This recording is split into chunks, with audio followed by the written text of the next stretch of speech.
और हमें भी क्या करना है, हमको भी उन्हीं की तरह बनना चाहिए, देश के लिए कुछ न कुछ करना चाहिए। अब आप सोचेंगे कि आप देश के लिए कैसे क्या करेंगे, तो देश के लिए जरूरी नहीं है कि आप आर्मी में या पुलिस में या कहीं भर्ती होकर के ही देश के लिए कुछ कार्य कर पाए। हर व्यक्ति देश के लिए कुछ न कुछ कार्य कर रहा है और कर सकता है। जो नहीं कर रहा, बिल्कुल सो रहा है, उसको भी देश के लिए कार्य करना चाहिए। कैसे कर सकते हैं? अगर गर्ल्स हैं तो वो अपने परिवार का पालन पोषण कर रही हैं, अगर नौकरी नहीं कर रही है तो क्या हुआ, पर देश को तो चला रही है ना। अगर वो ना हो तो देश कैसे चलेगा? दूसरा, हर कर्मचारी अपना अपना काम कर रहा है, अगर कर्मचारी अपना वर्क ना करे तो क्या देश चलेगा? नहीं चलेगा। तो हर व्यक्ति का अपना एक महत्व है, हर व्यक्ति देश के लिए काम कर रहा है। अब सिर्फ ध्यान हमें ये देना है कि हम देश के लिए कुछ ऐसा काम करें जो आम लोग नहीं सोच पाते हैं। जैसे कि आप गंदगी न फैलाएं अपनी तरफ से, है ना, देश में कूड़ा कचरा न फैलाएं, और हम अपने देश की मान मर्यादा को रखते हुए अपने देश की संस्कृति को न भूलें। जो कि हम अपनी देश की संस्कृति को भूलते जा रहे हैं, पाश्चात्य की तरफ भाग रहे हैं, क्योंकि जब वो हमारे देश में थे तब हम कितने परेशान थे। पश्चिम के लोग, इंग्लैंड के लोग जब देश में थे तो हमारा शोषण हो रहा था, नहीं हो रहा था?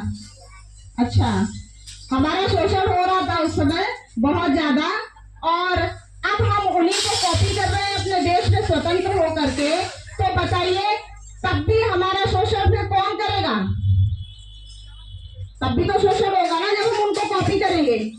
तो भाई हम उनको क्यों कॉपी करें? पूरा वर्ल्ड हमें कॉपी करे, हमें ऐसे बनना चाहिए। पूरा संसार हमको कॉपी करे, ना कि हम किसी दूसरे देश के लोगों को कॉपी करें।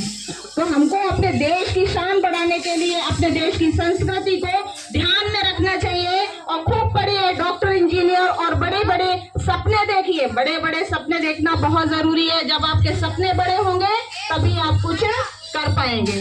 समझ में आ रहा है ना? सिर्फ सोते रहना, खेलते रहना, खाते रहना, यही जिंदगी नहीं है। ये जिंदगी पशु पक्षी भी व्यतीत करते हैं। समझ में आ रहा है? एक इंसान होने के नाते, एक बच्चा होने के नाते, कैंडिडेट होने के नाते देश के प्रति आपका कर्तव्य है कि आप देश के लिए कुछ न कुछ सोच के चलिए, कुछ न कुछ देश के लिए, समाज के लिए करिए।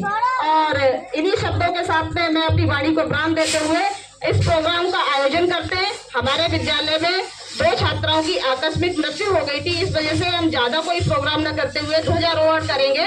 और उन बच्चों के लिए हमें बहुत दुख है, बहुत खेद है। भगवान उनके माता पिता को शक्ति दे कि वो अपने बच्चों की आत्मा की शांति हेतु प्रार्थना कर पाए। हम सभी प्रार्थना करेंगे उनके लिए। तो मैं डायरेक्टर सबको इनवाइट कर रही हूँ कि सर आए और ध्वजारोहण का कार्यक्रम संपन्न करें। डायरेक्टर